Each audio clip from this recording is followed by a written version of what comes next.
If you're sitting at home wondering what to do, I've got a lovely little Crescent Moon Pendant that you can make. You could either make it as a pair of earrings, so two similar ones, or do a moon and a star. And you can use any little beads that you have hanging around for the centerpiece, just to add a spot of color. And it's really the shape, the framework that you're making, then adding the beads, and then learning to freestyle with the wire around the beads and within the frame. And once you learn this technique, you'll find you can use it for so many other frameworks. So this one's the Crescent Moon, but again, it's a lovely technique to learn. So I hope you'll have fun making it and creating your own beautiful designs. So we're going to be making a lovely Crescent Moon pendant. This is 0.8 of a millimeter, 20 gauge, and you need something to wrap the wire around. I think actually I'm going to use my whammer just to give it a curve. You've got to start that curve. I mean, you can just do it with your hands, and then you need to bend the tip back against itself, and do make it much smaller, so squeeze it there to create that point, otherwise it's not going to be a point, and then it needs to curve out again. So you can use your fingers all the way through for this, or you can use something to bend around like a cylindrical, and then this is really up to you how big you want to make your piece. So let's say I want that, you don't want it huge for a pendant, and you've got to be careful it doesn't look too banana-ish. So once you know the size, you're going to wrap one wire around the other to secure it or secure your frame. Don't cut anything off at this stage, because this could be used as a nice little frilly spiral at the top, and then we're going to make the top of the frame, which will be the suspension hook. And I'm going to bring that around and again create a loop, and I'm going to keep a little end of that as well, because I might want two spirals, I'm not sure yet, but if I've got the wire I may as well use it. So you can sort of keep those wires there, and now to keep this framework and secure it into a solid shape, a frame, you need to hammer it. So you put that on your steel block,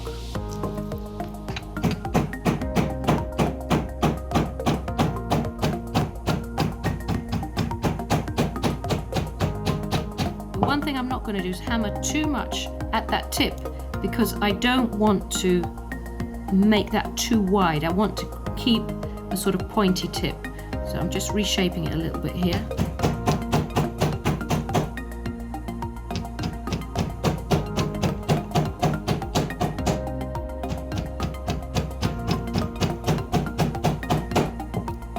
So that now has strengthened the framework, and it's nice, much more solid. So let's put some beads in there. I'm going to use a very thin 0.4 wire now to wire in some beads. So I'm just cutting a little piece off, and I'm going to attach it anywhere I want to the frame. You can start at the top, but I'm actually starting near the top, sort of 3/4 of the way down, or up rather, depending which way you're looking at it.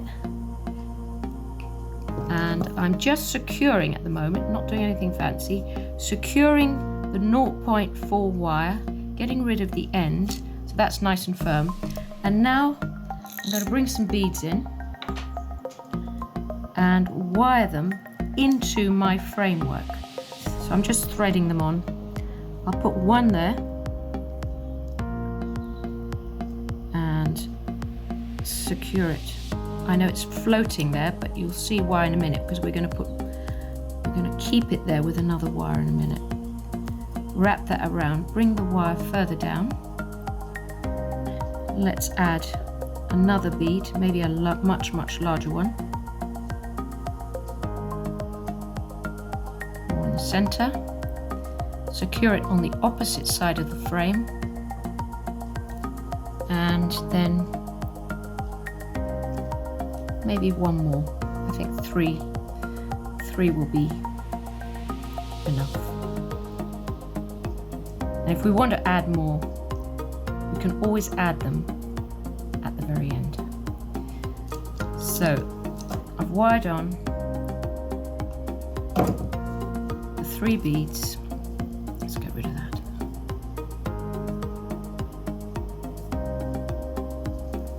And just put them onto the frame, and they're all very loose at the moment. So the next thing to do is to cut a long piece of 0.8 again, so it's about an arm's length, and I'm going to secure this onto my frame somewhere at the top. And this wire is really going to be sort of a decorative wire to, I'm going to start off, you really got to freestyle it. So first of all, secure it. So at the moment, I'm just going to get that to hook around and be anchored. So I've got a little bit too much, that's why I'm just bringing it around again. And now I'm going to start making some shapes in this wire. So I'm just going to bring it around like that to make a little loop, and I'm going to hammer that. I know that will seem strange, but it'll give me different thicknesses on my piece where the binding goes, because I pulled it out, hammered it, and now I'm going to place it back. And now I'm going to bring the wire around again and attach it to the other side of the frame. Now what I'm going to keep doing is binding and attaching. Where my beads, where I want to keep my beads, I can use this wire to encircle them, and that looks like they're set.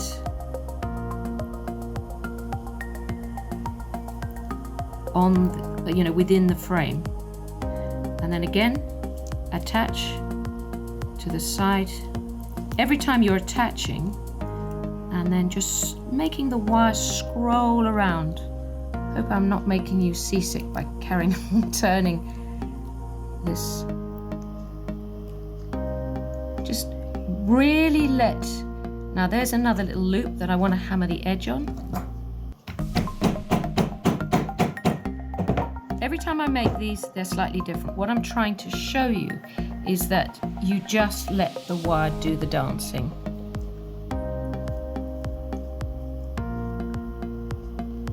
Now I can come up to that larger bead, and if I want to sit it there on my frame, I'm going to bring the wire around it, set it in that wire, make sure it completely encircles it, and then again attach my wire back onto the frame.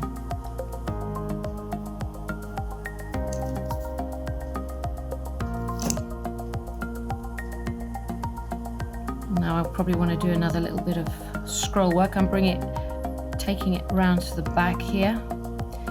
So I'm going to lift that little loop. You don't have to hammer it, but I find it looks much better to have these sort of flattened areas of the wire sort of flaring out.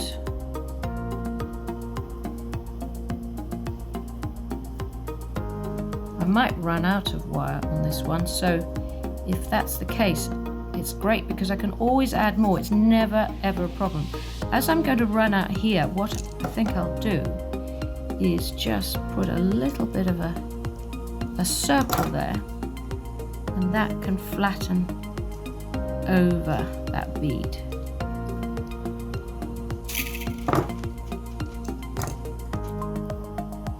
So I'm going to connect it again. This time I'm going to connect it at the base. So you can connect it anywhere you run out. I'm just feeding it.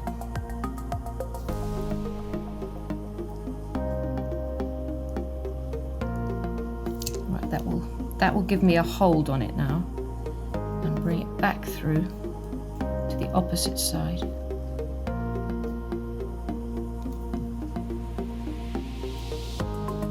Now I'm coming back to this because I can see it's moving around. If it moves around, I'm going to make it with an end.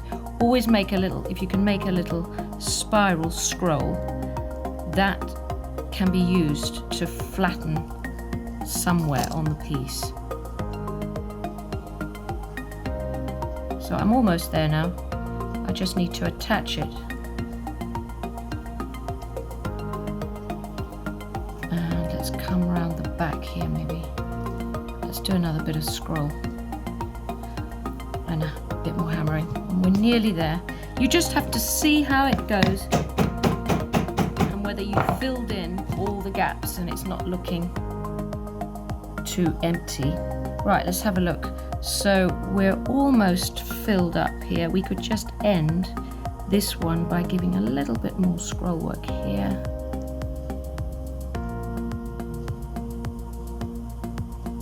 And finishing off somewhere here. And when you've got off a finish, I would make a little spiral. So with this end, I can pick up, make a little hook and spiral that.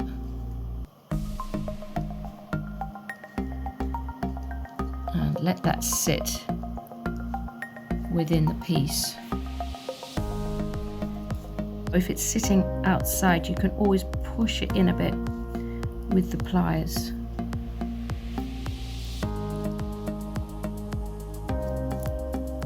And you can put it on your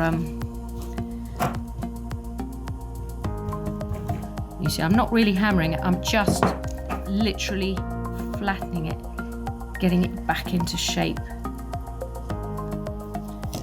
So we're left with the top. The top can also be turned into a little spiral scroll.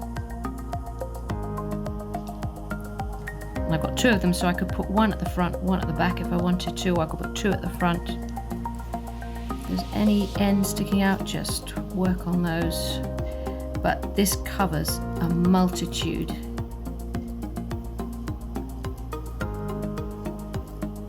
And so this one could go at the back. Actually, I'm going to cut it off because I don't want it to be so bulky.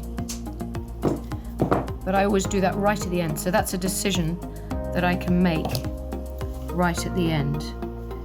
And then you just spend a bit of time just checking it over that it fits into the shape that you want. And there you have a little crescent moon pendant that can hang from that link at the top by a jump ring onto a chain.